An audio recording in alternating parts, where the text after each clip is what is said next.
In 641 CE, Arab armies crossed into Egypt, forever changing one of the world's oldest civilizations. For 6 centuries, Byzantine rulers treated Egypt as their personal granary, shipping millions of tons of grain to Constantinople. Coptic Christians fled to desert monasteries, escaping both religious persecution and crushing Byzantine taxation.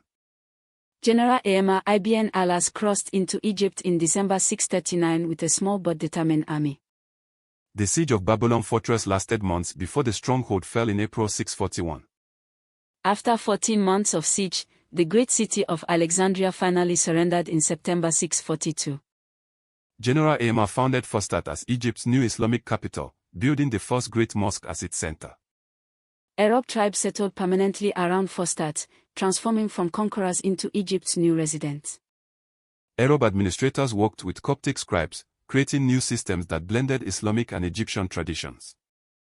Islamic law protected Christian communities, allowing Copts to practice their faith under Muslim rule. Egypt became a crucial link in Islamic trade networks, connecting Africa with the broader Muslim world. Islamic and Egyptian traditions began merging, creating a unique cultural synthesis that preserved ancient knowledge. The Arab conquest of Egypt created lasting changes that continue to shape the region and Africa today.